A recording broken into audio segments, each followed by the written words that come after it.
Good morning, Kern County. Thanks for tuning in to 23 ABC on this Wednesday. It is October 1st. Glad you're with us this morning. I'm Mike Hart. And here are some of the stories that we're going to be talking about this morning, which you can check out right now or anytime at turnto23.com. Beginning number one, the federal government shut down at 12:01 a.m. this morning. We'll take a look at some of the impacts it might have here in Kern County and how long this could last. We'll take a look at that. Plus, did you hear about this? The Dryer's ice cream plant planning to temporarily lay off hundreds of employees. We'll let you know why this is happening. And the calendar now says October. And with that comes a greater chance that you could get sick. Neighborhood reporter Eric J. Dockery will have more on why health officials are stressing the importance of getting that flu shot. These stories and more coming up. But first, let's take a live look this morning from Capitol Hill. The U.S. government is shut down. It is out of money, basically, because Congress can't agree on a funding plan moving forward.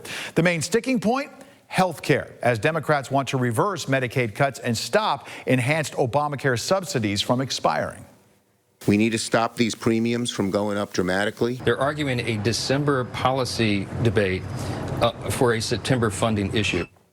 The Congressional Budget Office estimates nearly 750,000 federal workers are facing furlough.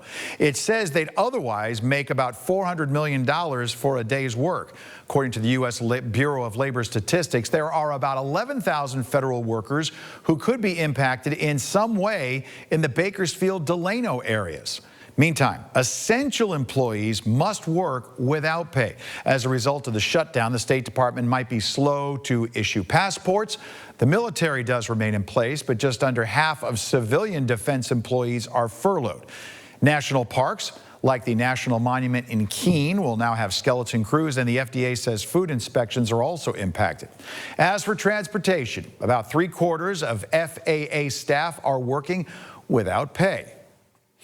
Now, the official White House website is featuring a ticking clock marking the duration of the government shutdown. And the words next to the clock make it clear who the White House is blaming for the government funding lapse. So the question now, how did we get here? Senior reporter Veronica Morley talked with Congressman David Valadao prior to the shutdown about the inner workings of approving federal funding. We have 53 Republicans, so all 53 Republicans plus 7 Democrats would have to vote for it to make it to the president's desk. They see this as leverage to get something that they want to get done. Another showdown on Capitol Hill amid a budget deadline. Congressman David Valadao saying the House has done its part, passing a clean continuing resolution. So we put the clean CR, no funny business in it like has happened in the past, and we pass it off the House floor. A continuing resolution, or CR, simply extends current funding to keep agencies open. Valadao says it buys them time until November 21st. But he argues Democrats are using the deadline as a bargaining chip. Democrats come along and say, well, we want these provisions in there. And the provisions they're asking for a short-term bill is just not appropriate. And I don't even know if we could actually do them. Though Republicans hold both the House and Senate majority, Senate Republicans still need 7 Democrats to vote in favor of the resolution for it to pass. They're asking for a permanent extension of a tax credit, which, I mean, we're literally talking hundreds of billions of dollars. The last time the government saw a shutdown was in December of 2018. Back then, Valadao voted against the continuing resolution, which inevitably led to the shutdown that lasted 35 days, the longest government shutdown in U.S. history. Valadao contrasts the two situations, though, saying in 2018, Republican House Speaker Paul Ryan refused to pass a clean resolution, and Valadao knew it wouldn't pass the Senate. He said this time around he believes the resolution is one that simply extends what's already in play. And this is something that should have bipartisan support. Democrats and Republicans should come along because we're not putting any little provisions in there to get our little political wins. It's only trying to keep the government open while we finish negotiating. And that was Veronica Morley reporting. As for what happens next, well, more votes are expected today, but senators are off tomorrow for the Yom Kippur holiday. So if there's no deal today, it would be at least till Friday till there's any progress. In the meantime, some Republican senators are reportedly working on a proposal to extend those Obamacare subsidies, but with restrictions. We'll have to sit back and wait and see what happens. While we're waiting, you don't have to wait for Grace. She's along with your first forecast right now. Hey, good morning, Mike. Good morning, Kern County. On this first day of October, things are looking really nice, very fall-like for us, just in time, of course, for the peak of our fall season here through October. Big weather story really is the cool downs. Take that in full view so you can see 5 to 10 degrees below average for majority of this forecast. And Friday is the day to watch for the coolest day in the extended forecast. Certainly feeling like fall right now, just after 6 o'clock this morning, especially in the mountains. 40s and 50s this morning, and we've been seeing that periodically through this week. Very chilly start to the morning in some of our mountain towns, and mainly 50s and 60s for the rest of Kern County right now as well. So grab that jacket, grab a sweatshirt or something out the door.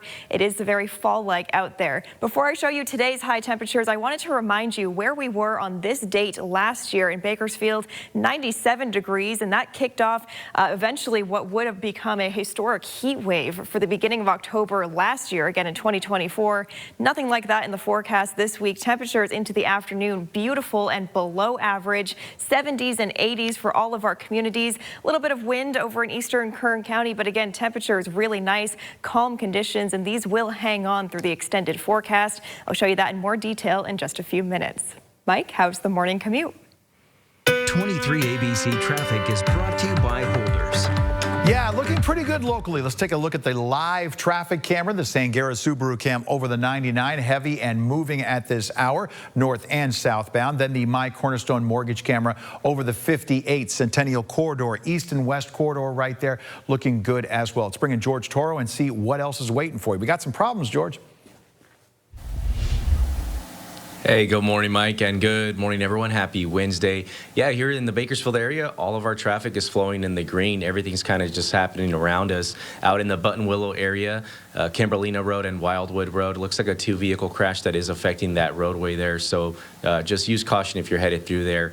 And a semi-crash yesterday evening has prompted a closure over on the 166 from New Kuyama all the way to the 101. So please find an alternate route. And southbound I-5 just north of the 138. So if you are headed southbound through the Grapevine, looks like a trailer that's jackknifed affecting the number 1 lane. We do have a tow truck on scene working hard trying to clear that roadway up for you. And the rest of our major roadways are open. That's my look at traffic. Remember to buckle up those seatbelts and watch your speed. Thank you, George. We begin this half hour with a live picture from the world's largest ice cream plant, which, if you didn't know, is right here in Bakersfield. This is the local Dryers facility on District Boulevard. 650,000 square feet can produce millions of gallons of ice cream and other snacks annually. Now, the expansion of the facility took place back in 2006, but on Tuesday, Dryers announced they're expected to have 2 temporary shutdowns in the coming months, potentially impacting hundreds of employees around the holiday season. With more on this, here's neighborhood reporter Ruby Rivera.